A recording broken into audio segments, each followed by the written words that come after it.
This book is John liked to draw monsters. He drew monsters that looked like puddings with teeth. He drew monsters that had hundreds of eyes and an odd number of ears. He drew scaly monsters, furry monsters, vegetable and mineral monsters, and unheard of monsters that were so monstrous that they had to be invisible so they wouldn't scare themselves to death. He drew red, yellow, blue, green, and purple monsters, and he drew spotted monsters, and monsters that were all blotchy with different colors. All of John's monsters were violent. They fought with passing strangers and random spacecraft, and they fought with one another. And if they found themselves alone, they made threatening noises to themselves while waiting for somebody ugly to turn up. Grrr, they said. Nar and urr. John's monsters breathed smoke and fire, and they used their teeth and their claws when they fought. They also used guided missiles, lasers, bows and arrows, spears, clubs, and rocks. John was drawing a battle between an army of red monsters wielding hammers and an army of green monsters with tongs when his mother looked over his shoulder. "Don't you ever get tired of drawing monsters?" she said. "Not really," said John. "Monsters are my favorite thing to draw." "Still," said Mom, "there are so many other nice things to draw. There are houses and trees and birds and animals." "Monsters are animals," said John. "I mean real animals, like dogs and cats," said Mom. "Or even lions and tigers if you like." "Monsters are real," said John. "Have you ever seen one?" said his mom. "I've seen them on TV," said John. "Yes," said Mom, "but have you ever seen one just walking around?" "Not yet," said John. "Everything all right at school?" said Dad. "Getting on with the other boys and all that?" "Yes," said John. "And your teachers?" said Mom. "What about them?" "They're all right," said John. "Any trouble with any of your subjects?" said Dad. "I used to have a terrible time with math and history."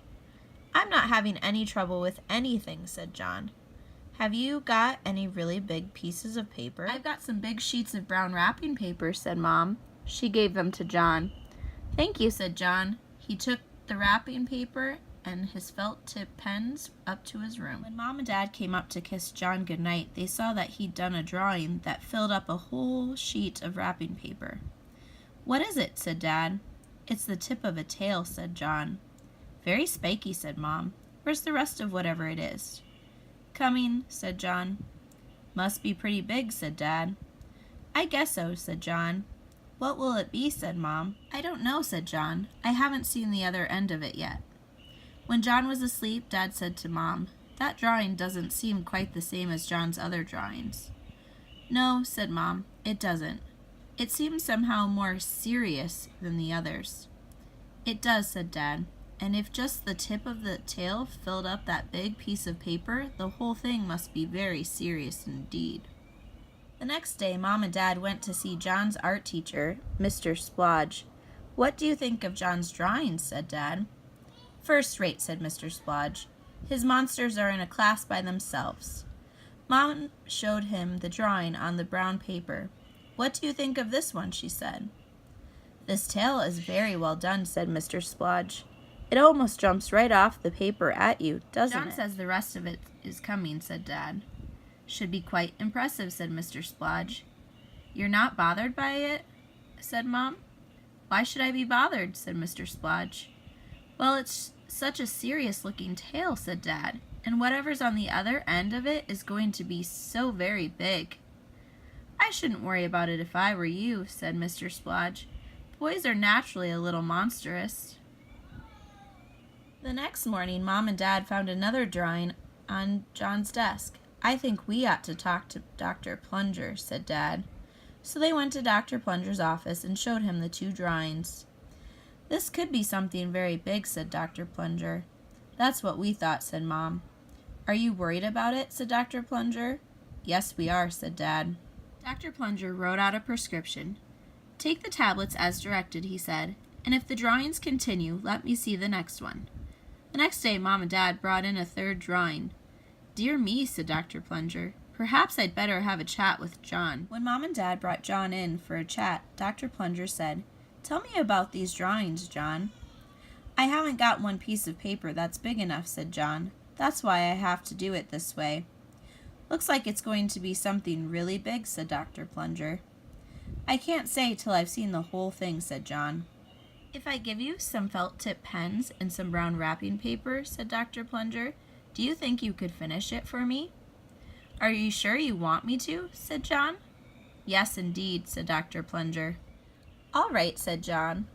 When Dr. Plunger gave him the paper and the pens, he began to draw very fast, moving from one sheet of brown paper to the next. In the waiting room, Mom and Dad heard a noise like 2 or 3 heavy metal rock bands all playing at once. There wasn't a lot of music to it. It was mostly thumping and bumping and crashing around. After a while it stopped and they heard John say, "See you." Then he came out of Dr. Plunger's office with a big smile on his face. Quite a lively time you seem to be having in there, said Dad. You look very relaxed, said Mom. I feel pretty good, actually, said John. Did I hear you say that you'd be seeing him again? Said Mom. Who? Said John. Dr. Plunger, said Mom. I don't think so, said John. Get everything worked out, did you? Said Dad. Oh, yes, said John. Everything worked out. No more monster drawings? Said Mom. Drawings? Said John as the door behind him slowly opened. Who needs drawings? The end. Besides monsters, the reading for this week was Chapter 11, pre-9/11 and post-9/11 readings of Russell Hoban's Monsters by Aleida Allison. This came from the book called Frontiers in American Children's Literature. We were supposed to pick 3 points from the article and provide 3 examples or scenes from the book that support these points. The first one that I'm going to talk about happens immediately in the first sentence of the chapter, where it says September 11th, 2001 marks the beginning of a sanctioned, darker reading of everything around us, our families, our neighbors, our schoolmates, and others in general. So I thought this point was very valid. We do live in a time that if you see something concerning, dangerous, or just not right, you are supposed to speak up. And that is something that the parents did do in this book when they went to the art teacher to ask the art teacher if he was bothered by the drawings that John was making.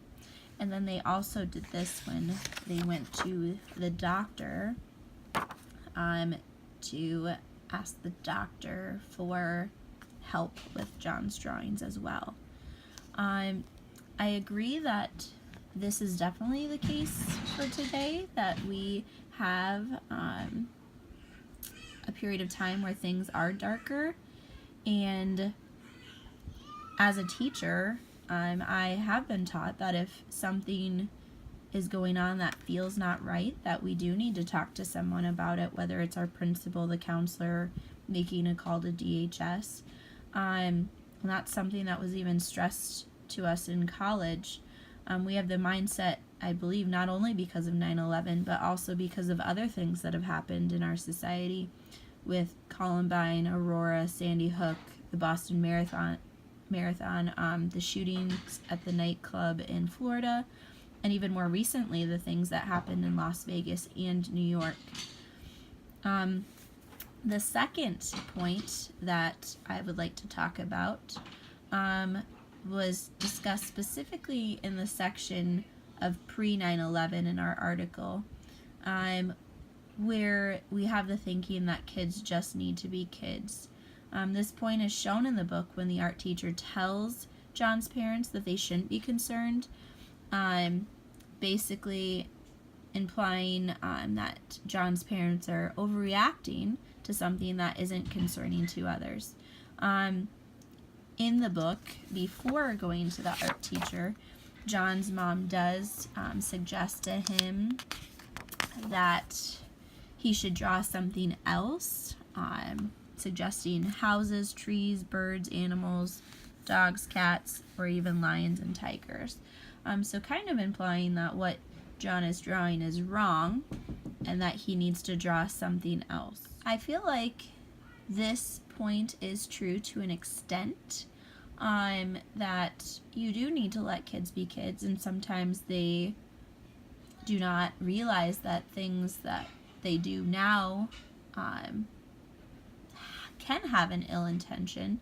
Though I was concerned by the comment that all boys are naturally a little monstrous. And I believe that was done by the art teacher. Yep, boys are naturally a little monstrous. I believe that if you teach that, then yeah, they will be, but I don't think that is necessarily true.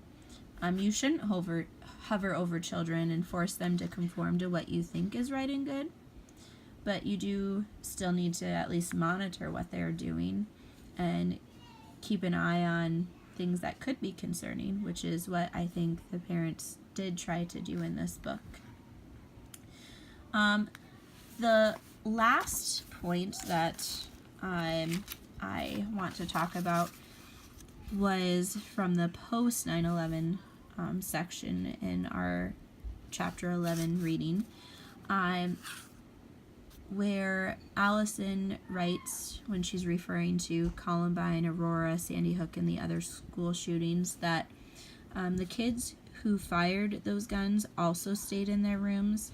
Their emails and tweets are now viewed as warning signs. And then she goes on to say, can the same be said of John's drawings?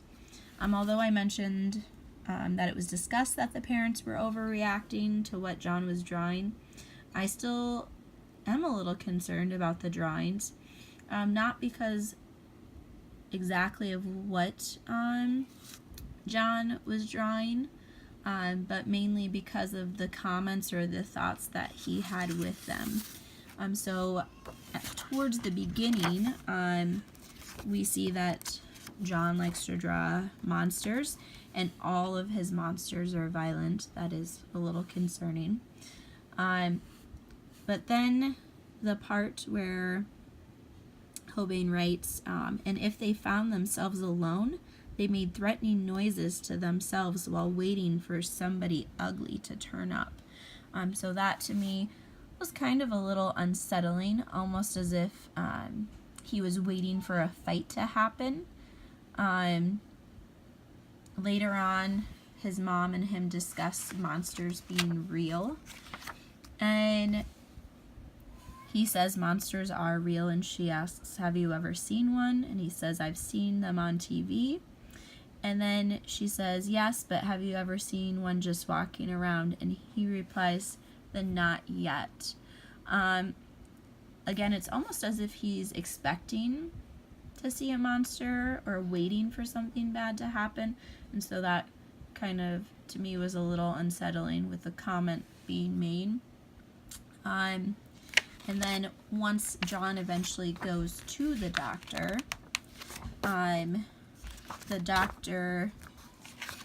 asks him if he would be willing to finish the drawing if he gave him the felt tip pens and some brown wrapping paper. And then he responds with, are you sure you want me to? And so it's almost as if he knows something dangerous will happen once he does that. So that was concerning.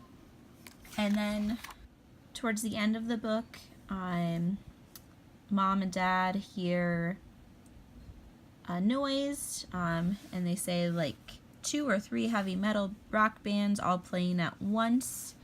And this is occurring from Dr. Plunger's office.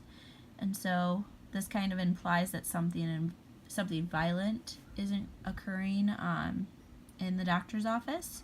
And then the unsettling thing, another one I should say, was when he comes out looking relaxed and feeling pretty good, and he had said that he would see you, and we find out not to Dr. Plunger, but maybe to the monster, and he no longer needs drawings anymore.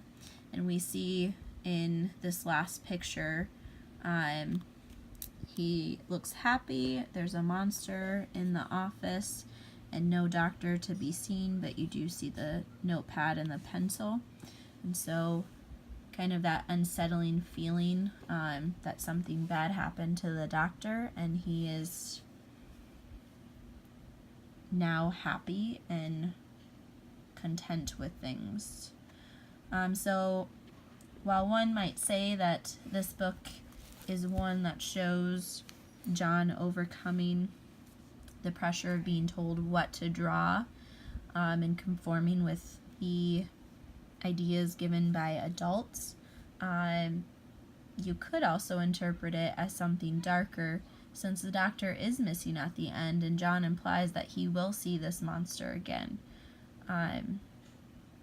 Yes, this was a very interesting reading this week, and I look forward to the ones to come.